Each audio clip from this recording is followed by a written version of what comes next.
샬롬, 이동춘 목사입니다. 오늘도 여러분의 삶이 주님의 평안으로 가득하시길 기원하며 하나님의 말씀을 나누겠습니다.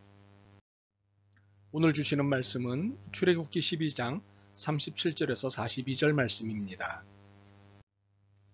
이스라엘 자손이 람셋을 떠나서 숫곳에 이르니 유아 외에 보행하는 장정이 60만가량이요 수많은 잡족과 양과 소와 힘이 많은 가축이 그들과 함께 하였으며 그들이 애굽으로부터 가지고 나온 발교되지 못한 반죽으로 무교병을 구웠으니 이는 그들이 애굽에서 쫓겨남으로 지체할 수 없었음이며 아무 양식도 준비하지 못하였음이더라. 이스라엘 자손이 애굽에 거주한 지 430년이라. 430년이 끝나는 그날에 여호와의 군대가 다 애굽 땅에서 나왔은즉 이 밤은 그들을 애굽 땅에서 인도하여 내심으로 말미암아 여호와 앞에 지킬 것이니 이는 여호와의 밤이라. 이스라엘 자손이 다 대대로 지킬 것이니라. 아멘. 출애굽기 12장 37절로부터 42절 말씀을 본문으로 출애굽 그 의미라는 제목으로 출애굽기 20번째 시간의 말씀을 나누도록 하겠습니다. 애굽에 처음 들어온 사람은 요셉이었습니다. 이 한 명이 430년 뒤에 200만 명이 되었습니다. 한 명이 70명의 가족을 살리는 역사가 있었습니다. 잠시 기근을 피해 살려고 왔다가 430년을 살게 되었습니다. 10가지 재앙 끝에서야 항복한 바로입니다. 60만이라는 장정으로 무서울 것이 무엇이겠습니까? 200만 명이 애굽에서 나와 이동하는 장면은 그야말로 장관입니다. 그런데 430년을 산 애굽에서 나오는 것은 결코 쉬운 일이 아니었습니다. 바로가 놓아주지 않았기 때문에 어려웠습니다. 애굽의 모든 허드렛 일을 하는 이스라엘을 놓아줄 리 없었습니다. 힘세지, 숫자 많지, 이렇게 좋은 조건을 갖춘 노동력을 내준다는 것은 어려운 일입니다. 그런데 애굽에서 나오는 것이 쉽지 않았던 데는 다른 이유도 있었습니다. 그것은 이스라엘 자신이었습니다. 430년이라는 결코 짧지 않은 시간에 애굽이라는 환경에 깊게 동화되었기 때문입니다. 그래서 애굽인들보다 힘도 세고 숫자도 많았지만 애굽의 종으로 사는데 만족했던 것입니다. 이렇게 설명할 수 있는 데는 두 가지 증거가 있습니다. 하나는 모세가 바로를 만난 직후 이스라엘에 더 가악한 노동이 더해졌을 때 보인 반응입니다. 5장 21절입니다. 그들에게 이르되 너희가 우리 바로의 눈과 그의 신하의 눈에 미운 것이 되게 하고 그들의 손에 칼을 주어 우리를 죽이게 하는도다. 여호와는 너희를 살피시고 판단하시기를 원하노라. 물론 이스라엘이 애굽의 종으로 사는 것을 만족했던 것만은 아니었을 것입니다. 애굽의 학대에 대해 하나님께 하소연했던 그들이었고 그 하소연을 하나님이 들으시고 출애굽을 진행하셨기 때문입니다. 그러나 학대는 괴로웠어도 견딜만 하다고 생각했고 그래서 현실에 안주하며 살았던 것입니다. 복음을 전하다 보면 인생의 괴로움과 어려움을 말하면서도 이 모든 문제 해결자이신 예수님께 선뜻 나오지 못하는 이들이 수없습니다. 수고하고 무거운 짐진 자들아 다 내게로 오라 내가 너희를 쉬게 하리라. 이 말씀 앞에 나오지 못하는 이들이 수없습니다. 인생의 모든 문제, 즉 죄의 문제에서부터 영생의 문제에 이르기까지 인간의 일체의 문제를 해결해 주시는 예수님인데 말입니다. 그러나 그들은 이 복음을 쉽게 영접하지 못합니다. 왜냐하면 죄와 고난과 죽음이라는 현실에 안주해 있기 때문입니다. 또 하나의 증거는 출애굽 이후 이스라엘이 자주 보인 행동이 있는데 그것은 애굽에서 살던 시절에 대한 향수를 말하며 불평하는 태도입니다. 애굽이 좋았다는 것입니다. 심지어는 다시 애굽으로 돌아가자고 말하기도 합니다.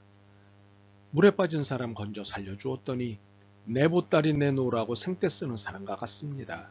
우리는 이 사실을 출애굽을 공부하는 동안 자주 목격하게 될 것입니다. 그래서 이참에 출애굽의 의미에 대해 은혜를 나누고 싶습니다. 확실히 해두고 싶습니다. 첫째, 출애굽은 무엇보다도 하나님의 이기심입니다. 출애굽은 여러 우여곡절 끝에 이루어졌습니다. 긴 영적 싸움 뒤에야 얻은 출애굽이었습니다. 물론 한 방에도 끝내실 수 있는 하나님이십니다. 그럼에도 긴 과정을 거치신 이유가 있으십니다. 천하에 하나님만이 참 신이심을 보여주시기 위해서였습니다. 한방보다는 긴 과정을 통해 하나님이 이기시는 것을 보여주시므로 점차 많은 사람들이 하나님을 인정하기 원하셨기 때문입니다. 그래서 우리는 아주 힘든 과정을 거쳐 얻어낸 출애굽이라는 사실에서 하나의 말씀을 만납니다. 그것은 우리가 얻은 구원이 쉽게 얻은 듯하나 실은 엄청난 영적 전쟁을 통과한 것임을 알아야 합니다. 우리의 구원이 쉽게 얻은 듯하나 결코 쉽게 얻은 구원이 아님을 알고 소중히 여기시길 바랍니다. 물론 시간을 길게 하신 데는 더 많은 이들이 구원받기 원하시는 뜻도 있었습니다.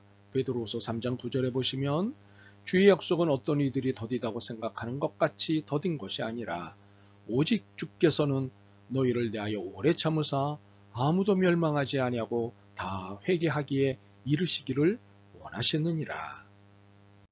그러므로 하나님은 출애굽과 동시에 이스라엘의 무교절을 지킬 것을 명하신 것입니다. 무교절이란 무엇입니까? 하나님의 구원에 대해 감사하고 찬양하는 축제일입니다. 하나님의 이기심에 대해 경배하고 그 앞에 항복함을 재차 고백하는 날입니다. 그러므로 우리가 매일 드리는 삶의 예배에서 하나님의 이기심이 선포되고 하나님의 능력에 항복하는 삶이 되면 좋겠습니다. 둘째, 출애굽은 하나님의 채워주심을 경험하는 사건입니다. 출애굽과 함께 이스라엘은 애굽의 누룩을 다 포기해야만 했습니다. 그래서 누룩 없는 빵을 먹어야만 했습니다. 그러나 누룩을 포기하는 대신 애굽 사람들에게서부터 은금패물과 의복을 얻게 되는 일이 벌어졌습니다. 12장 35절과 36절입니다. 이스라엘 자손이 모세의 말대로 하여 애굽 사람에게 은금패물과 의복을 구하매 여호와께서 애굽 사람들에게 이스라엘 백성에게 은혜를 입히게 하사 그들이 구하는 대로 주게 하심으로 그들이 애굽 사람의 물품을 취하였더라. 이 말씀에서 취하였더라는 것은 약탈의 뜻입니다. 그래서 어떤 이들은 이것을 보고 이스라엘과 이스라엘의 하나님을 부정적으로 말합니다. 약탈의 하나님, 약탈을 시키시는 하나님이라고 말합니다. 그러나 이것은 하나님에 대해 모르기 때문에 하는 말입니다. 하나님은 주시는 하나님이시지 약탈하는 하나님이 아니십니다. 하나님은 거두어 가시지 약탈하지 않으십니다. 무슨 말일까요? 이 세상 모든 것이 하나님의 것이기 때문입니다. 약탈이란 자기 것이 아닌 것을 빼앗는 것을 말합니다. 그러나 이 세상이 하나님의 것이 아닌 것 어디 있습니까? 없습니다. 그러므로 이스라엘이 애굽 사람들에게서 취한 것은 하나님이 애굽에 맡겼던 것을 이제 이스라엘에게 넘겨주신 것입니다. 더욱이 애굽 사람들이 이스라엘에게 준 물품은 이스라엘에게 주어야 할 정당한 대가입니다. 왜냐하면 이스라엘을 종으로 부려 얻은 재물들이기 때문입니다. 이제 그 노동의 정당한 대가를 지불받는 것일 뿐 결코 약탈이 아님을 알아야 합니다. 이처럼 우리는 이 세상을 살아가면서 하나님의 채워주심을 수없이 경험하게 됩니다. 그러나 이 채워주심에는 애굽의 노력을 포기해야 하는 전제 조건이 있습니다. 애굽에서 누리던 죄악된 습관을 버리는 것이 하나님의 채워주심을 만나는 조건입니다.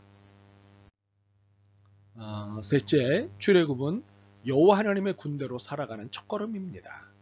41절에 보시면 430년이 끝나는 그날에 여호와의 군대가 다 애굽 땅에서 나왔은즉 하나님은 이스라엘을 당신의 군대라고 칭하셨습니다.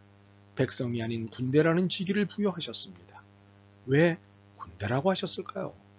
군대는 백성이라고 말할 때와는 그 의미가 다릅니다. 군대의 특징이 무엇입니까? 절대 복종, 일사불란한 행동, 결사항전, 강한 결집력, 뜨거운 전후회 등이 그 특징입니다. 하나님은 이스라엘이 당신의 백성인과 동시에 군대이기를 원하셨습니다.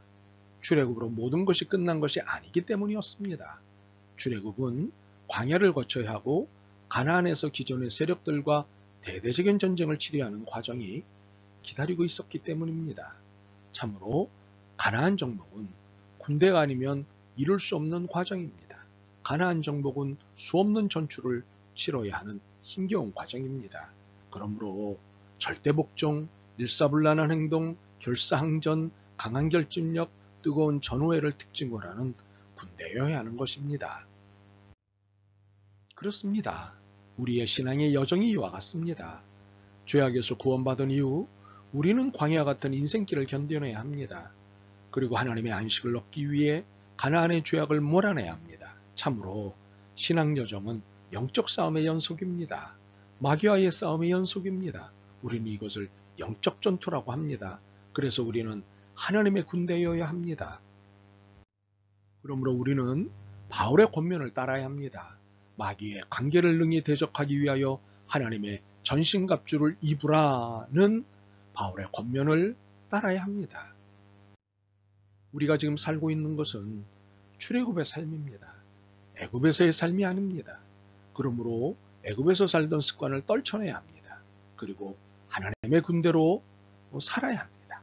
그래야 하나님의 이기심과 하나님의 채워주심을 계속해서 경험하게 될 것입니다.